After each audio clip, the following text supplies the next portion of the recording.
మహాగణాధిపతయే నమః. ఓం గురుభ్యో నమః. ఓం శ్రీమాత్రే నమః. పరమేశ్వర స్వరూపమైనటువంటి జ్యోతిష, వాస్తు మరియు ఇతర అనేకమైనటువంటి శాస్త్రములను మనకు అందించినటువంటి మహర్షులకి నమస్కారం. హయగ్రీవ హయగ్రీవ హయగ్రీవేతి యో వదేత్ తస్య నిస్సరతే వాణి జిహ్నుకన్యా ప్రవాహవత్. అరుణాం కరుణాతరంగితాక్షీం ధృతపాశాంకుశపుష్పబాణచాపాం అనిమాదిభిరావృతాం మయూకైః అహమిత్యేవ విభావయే భవానీం. శ్రీమాత్రే నమః. ప్రేక్షకులందరికీ కూడా ఆ లలితాంబిక అమ్మవారి అనుగ్రహం పరిపూర్ణంగా కలగాలని మనస్ఫూర్తిగా కోరుకుంటూ, మనం ఈరోజు చాలామంది నన్ను అడిగినటువంటి ఒక ప్రశ్న ఏమిటి అంటే, ఏమంటే మేము లైఫ్లో ఫైనాన్షియల్గా బాగా చితికిపోయి ఉన్నాము, మరలా మేము రీస్టార్ట్ చేయాలి అనుకుంటే పర్టికులర్గా ఏదైనా ఒక్కొక్క లగ్నం బట్టి లేదా ఒక్కొక్క రాశిని బట్టి ఫలానా వాళ్ళ ద్వారా ధనం తీసుకొని స్టార్ట్ చేయడం కానీ, లేకపోతే ఫలానా రోజు స్టార్ట్ చేయడం కానీ, ఫలానా దేవత ఆరాధన చేసుకుంటూ స్టార్ట్ చేయడం కానీ, మళ్ళీ నా లైఫ్ని కనుక రీస్టార్ట్ చేయాలనుకుంటే ఎటువంటి రోజు అంటే ఏ రోజు ఎటువంటి వాటిల్లోకి ఎంటర్ అవ్వడం ఇట్లాంటివి ఏమైనా ఉంటుందా అని. బట్ నేను ఒకటి చెప్తాను, ఇది ఫలానా లగ్నం, మీది మేషమో వృషభమో ఉంటుంది లగ్నం, అలా లగ్నం బట్టి ఉంటుంది, ఉండదని కాదు. కాకపోతే మీ పర్సనల్ చార్ట్లో మీ ధనాధిపతి ఎలా ఉన్నాడు, మీకున్న మహాదశ ఎలా ఉంటుంది అనేటువంటిది ఉంది. దీనికి కండిషన్స్ కూడా నేను లాస్ట్లో చెప్తాను. అదేవిధంగా అసలు జాతక చక్రం లేని వాళ్ళు కూడా ఫైనాన్షియల్ గ్రోత్ అవ్వాలి ఏంటనేది చెప్తాను. బట్ మనం ఈ ఎపిసోడ్స్లో ఏంటంటే ఒక్కొక్క లగ్నం తెలియని వారు రాశి బట్టి మనం ముందుకు వెళ్దాం.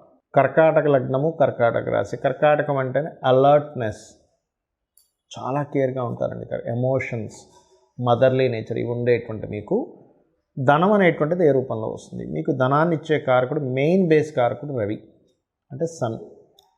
సన్ అంటే ఏంటి? ఆరోగ్య సంబంధించింది ఏదైనా కానీ, క్రియేటివ్ రిలేటెడ్ సంబంధించిన ఏదైనా కానీ, ఫాదర్ మూలంగా, ఫాదర్ సంబంధంగా 99.99% వస్తుంది. 1% ఎందుకు మిస్ అవుతుంది అంటే వాళ్ళ సన్ పాడైతే మిస్ అవుతుంది, అదర్వైజ్ మిస్ అయ్యే ఛాన్స్ ఉండదు. గవర్నమెంట్ రిలేటెడ్గా, అధికారుల రిలేటెడ్గా, గవర్నమెంట్ సంబంధంగా ఇట్లా వస్తూ ఉంటుంది. అయితే మీకు ఇక్కడ ఇట్స్ డిపెండ్ ఆన్ ఆ సన్ ఉండే పొజిషన్ బట్టి ఉంటుంది. ఎందుకంటే కర్కాటక లగ్నంలో పుట్టిన వాళ్ళందరూ వాళ్ళకి అలాగే ఉండాలని రూల్ లేదు. దీనికి మళ్ళీ లాస్ట్లో కండిషన్స్ కూడా చెప్తా. ప్లేస్మెంట్ అంటారు, PAC, placement aspect and conjunction. ఇప్పుడు ఇదే సన్ మీకు రాశిలో ఉన్నాడు అనుకోండి, అంటే కర్కాటకంలో ఉన్నాడు, బయట దేశాలకు వెళ్ళి వ్యాపారాలు చేస్తుంటారు. సప్తమంలో ఉన్నా కూడా బయట దేశాలకు వెళ్ళి వ్యాపారాలు చేస్తుంటారు. అంటే లగ్నం కానీ సప్తమం కానీ ఉంటాయి. అదే 3లో ఉన్నాడు మీకు, సో కొన్ని 2లోనే ఉన్నాడు కాసేపు, అంటే 2లోనే ఉన్నాడు అనుకోండి. ఇక్కడ మాత్రం మీకు చాలా మటుకు క్రియేటివ్ రిలేటెడ్గా, అందానికి సంబంధించిన కాస్మెటిక్స్ ఇట్లాంటి వాటి ద్వారా, అంటే అట్లాంటి కంపెనీస్ కావచ్చు, నేను చెప్పేది గుర్తుపెట్టుకుని ఆ కంపెనీస్ కావచ్చు, ఆ బిజినెస్లు కావచ్చు మీకు యోగిస్తుంది. లేదా ఒక స్త్రీ మూలంగా మీకు డబ్బులు రావడం, ఇది జరుగుతూ ఉంటుంది. అదే ఉదాహరణకి 3లో వెళ్ళి కూర్చున్నాడు అనుకోండి, అప్పుడు మీకు ఏంటంటే మీరు కన్స్ట్రక్షన్, వెహికల్స్, లేకపోతే అంటే ఎనీథింగ్ అందంగా సుఖాన్ని ఇచ్చేది ఒక ఫర్నిచర్ అనుకోండి, ఈ రూపంలో ఇస్తూ ఉంటుంది. అదే ఉదాహరణకి మీకు 4లో వెళ్ళి కూర్చున్నాడు, అంటే తులారాశిలో వెళ్ళి కూర్చున్నాడు, అక్కడ డెబిలిటేషన్ పాయింట్ అంటారు దాన్ని. అంటే అయ్యో నీచ స్థానంలోకి వెళ్ళిపోయాడు కదండి అంటూ ఉంటాం. కానీ ఈ నీచత్వం ఎందుకు జరిగింది, ఇది బాగా అర్థం చేసుకోవాలి. ఇది పాస్ట్ లైఫ్లో మీరు ఏదైనా ఎవరికి నేర్పాల్సినటువంటి పెండింగ్ ఉంది అక్కడ, అందుకని అక్కడ నీచ పొందుతాడు. కానీ ఈ కర్కాటకం వారికి, కానీ ఇదే నీచంలో ఉన్నటువంటి రవి కనుక మీరు కనుక ఎవరికైనా ఏదైనా నేర్పించేటువంటి దాంట్లో కనుక మీరు వెళ్ళగలిగితే వండర్ఫుల్. అలాగే కొన్నిసార్లు లా రిలేటెడ్ కోర్ట్స్, లేకపోతే మన లాయర్లు, జడ్జిలు ఈ రూపంలో కూడా ఇస్తూ ఉంటాడు. ఇదే రవి కనుక మీకు ఉదాహరణకి వృశ్చికంలో వెళ్ళి కూర్చున్నాడు అనుకోండి, ఇక్కడ కూడా భూమి మూలంగా ఇస్తాడు, క్రియేటివ్ రిలేటెడ్ మూలంగా, యాన్సిస్టర్స్ ప్రాపర్టీస్ మూలంగా. అంటే ఆ ప్రాపర్టీస్ని కాపాడుకుంటూ వ్యవసాయం చేసుకుంటున్నాం, లేకపోతే దాన్ని రియల్ ఎస్టేట్ చేసుకుంటున్నాం, ఈ రూపంలో ఇంకేదైనా కొత్తగా క్రియేట్ చేయడం ద్వారా. 6లో ఉన్నాడు, అంటే ధనుస్సులో వెళ్ళి కూర్చున్నాడు అనుకోండి ఉదాహరణకి, అప్పుడు మీకు పర్టికులర్గా కొంతమంది డ్రీమ్స్ ఉంటాయి. ఎట్లా అంటే అది బ్యాంకింగ్ సెక్టార్స్ కావచ్చు, గవర్నమెంట్లో ముఖ్యంగా IAS, IPS, police department, army, defence ఇట్లాంటి వాటి మూలంగా, లేకపోతే అగ్నిమాపక సిబ్బంది, లేదా బిజినెస్ అనుకుంటే ఏదైనా ఫైరీ రిలేటెడ్ సంబంధించిన బిజినెస్లో, సోలార్ రిలేటెడ్ ఎనర్జీని ఫైర్ని బేస్ చేసుకునేటువంటి బిజినెస్లో. ఇదే రవి మీకు మకరంలో 6వ స్థానంలో ఉన్నాడు ఉదాహరణకి. అంటే లగ్నం నుంచి 7లో, ఇందాక చెప్పాను బయట దేశాలకు వెళ్ళడం, లేదా బయట దేశాల్లో బిజినెస్ సెక్టార్స్లో ఉండడం అని. 8లో ఉన్నాడు. ఇక్కడ కూడా ఏం చేస్తాడంటే కొన్ని సీక్రెసీగా, ఎందుకంటే సీక్రెట్ సైన్ అంటారు వీటిని. But any financial, food related, అందంగా ఉండేవి వీటి సెక్టార్స్లో మీకు డబ్బులు వస్తాయి. బట్ ఏదైనా స్త్రీ మూలకంగా కూడా డబ్బులు వస్తాయి. ఇక్కడ కూడా 9లో ఉన్నాడు ఉదాహరణకి. సో ఇక్కడ ఏంటంటే anything construction based, anything education based. దశమంలో ఉన్నాడు ఉదాహరణకి మీకు. అప్పుడు మాత్రం అక్కడ కూడా ఏంటంటే ఎనీథింగ్ మీరు బ్యాంకింగ్ నేర్పడము, ట్రైనింగ్స్, లాభంలో ఉన్నాడు. ఇక్కడ మాత్రం కొంచెం భూములు, కన్స్ట్రక్షన్, క్రియేటివ్, రీసెర్చ్ రిలేటెడ్లో ఇస్తాడు. వేయంలో ఉన్నాడు ఉదాహరణకి మీకు. ఇక్కడ మరలా ఏంటంటే కొంచెం డిపార్ట్మెంటల్ ఆర్ సంథింగ్, ఆర్మీ ఇట్లాంటి, అంటే ఏంటి ఈ సన్ ఉండే పొజిషన్ అక్కడ ఏ రాసుల్లో ఉన్నాడు, ఏ రాసులను చూస్తున్నాడు, దేంతో కనెక్టివిటీ పెట్టుకున్నాడు, దీని మీద బేస్ మీద ఉంటుంది. కాకపోతే మీరు ఎక్కువగా బాగా ధనం సంపాదించాలి, సూర్య నమస్కారాలు ఎక్కువగా చేయండి, అన్ని విధాలు బాగుంటుంది. ఇక్కడ నేను మీకు కొన్ని కండిషన్స్ కూడా చెప్తాను. ఏమిటది అంటే అందరూ చేసుకోవాల్సిన ఫస్ట్ అసలు మంత్రం ఏమిటి? ఫైనాన్షియల్గా నాకు రావట్లేదండి, ఓం సంపత్కరీ సమారూఢ సింధుర వ్రజసేవితాయే నమః.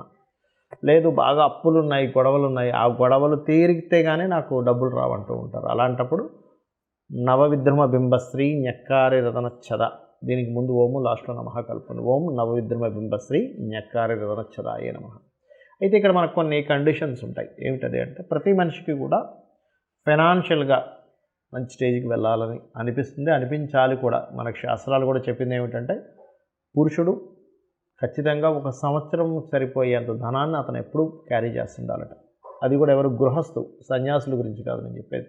గృహస్థు ఖచ్చితంగా ఒక 1 year సరిపోయేంత మనీని ఆయన దగ్గర ఉంచుకుంటే ఫ్యామిలీకి ఏమీ జరగకుండా ఉంటుంది. ఇవాళ రేపు మనం చూసుకున్నట్లయితే ఏ రోజుకి ఆ రోజే పరిస్థితి, ఏ నెల కానాలే పరిస్థితి ఉంది. మనంత మనీ మన దగ్గర ఎప్పుడు ఉండాలి, నిల్వ ఉండాలి అంటే మీరు చేయవలసినటువంటి కొన్ని మనకు తెలియకుండానే కొన్ని తప్పిదాలు చేస్తూ ఉంటాం. ఏమిటవి? ఇప్పుడు నేను మీకు మంత్రం చెప్పాను. ఈ మంత్రం రెగ్యులర్గా చేయాలి. ఎప్పుడైనా గుర్తుపెట్టుకోండి, రెగ్యులర్గా ఒక రోజు ఏదో బద్దకించి ఆపేసాం, 2వ రోజు, 3వ రోజు ఆగిపోతూ ఉంటుంది. కాబట్టి పాయింట్ నెంబర్ 1, రెగ్యులర్గా మంత్రం చేయడం చేయండి. ఇంకోటి, ఇప్పుడు నేను మీకు చెప్పాను ధనాధిపతి ఈ ప్లేసెస్లో ఉంటే వీళ్ళ మూలంగా, వీటి మూలంగా ధనం ఉంటుంది అని. ఆ ప్లేస్లో ఇంకొక ప్లానెట్ ఏదైనా ఉంది కంజంక్షన్లో, ఏ కేతువో, శుక్రుడో, కుజుడో, సంథింగ్ ఇంకో ప్లానెట్ వచ్చింది, రేపు 2-3 ప్లానెట్స్ వచ్చి ఉంటాయి. 2-3 ప్లానెట్స్ కనుక ఉంటే మల్టిపుల్ ధనయోగాస్ ఉంటాయని అర్థం చేసుకోండి. లేదా ఏదైనా ఒక పాపగ్రహం వచ్చింది మీకు ధనాధిపతితో కలిసాడంటే ఆ పాపగ్రహ సంబంధించినటువంటిది కూడా గ్రహారాధన చేయండి. అప్పుడు ఉదాహరణకు కుజుడు వచ్చాడు మీ ధనాధిపతితో, కుజగ్రహం దగ్గర కూడా దీపారాధన చేయండి. రవి ఉన్నాడు, కంబస్ట్ చేసుకున్నాడు, రవిగ్రహం దగ్గర కూడా చేయండి. లేదా రవిచంద్రులు ఇద్దరూ కలిసి మీ ధనాధిపతితో ఉన్నాడు, అది అమావాస్య యోగం ఏర్పడింది కాబట్టి రవిచంద్ర గ్రహాలు రెండింటికి మీరు దీపారాధన చేయండి. అప్పుడు ఏమవుతుందంటే మీకు ఈ ప్రాబ్లం అనేటువంటిది, మీ ఫైనాన్షియల్ స్ట్రెస్ అనేటువంటిది తగ్గుతుంది. ఇక మరొక విషయం ఏంటంటే చాలామందికి గోవులు దగ్గరలో ఉన్నాయండి, గోవుకి ఏదైనా తినిపించవచ్చు అని అడుగుతున్నారు. ఫైనాన్షియల్ గ్రోత్ మీకు రావాలి, మీ గ్రహస్థితిలో మంచి మార్పు జరగాలంటే మీరు చేయవలసింది సింపుల్గా ఒకటే గుర్తుపెట్టుకోండి. శనివారాలు పిడికెడు బెల్లం, సింపుల్ పిడికెడు బెల్లం తీసుకెళ్ళి దేశీవాళి గోవుకి ప్రశాంతంగా హ్యాపీగా పెట్టండి చాలు. ఆ జీవి కనుక ఆనందిస్తే ప్రకృతి ఆటోమేటిక్గా మీకు పాజిటివ్ రిజల్ట్స్ ఇస్తుంది. శుక్రవారాలు 3 చపాతీలు తీసుకోండి, దాని నూనెతో కాల్చకుండా చక్కగా నార్మల్గా కాల్చి దాని మీద చక్కగా తేనె పూసి చిన్న ముక్కలుగా చేసి చిన్నపిల్లలకి ఎలా తినిపిస్తాం అట్లా గోవుకు తినిపించండి.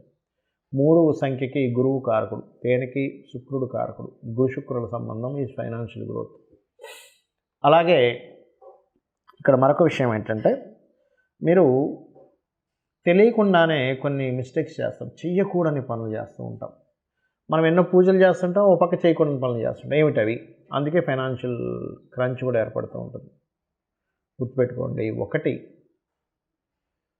సండేస్ నాన్ వెజిటేరియన్ డ్రింకు, స్త్రీని కలవడము, తలకు నూనె పెట్టుకోవడం చేయకండి. Sunday is most important. రెండవది, ఒక పూజ చేస్తాము, ఒక మంత్రం చేస్తాం, మాటిమాటికి మళ్ళీ ఇది పని చేస్తుందో లేదో, ఇది చేశాను కానీ ఏమవుతుందో, నెగటివ్ థింకింగ్ స్టార్ట్. అలాగే ధనం అనేటువంటిది ఒక నోట్ల కట్టల రూపంలో అసలు చూడకండి దయచేసి.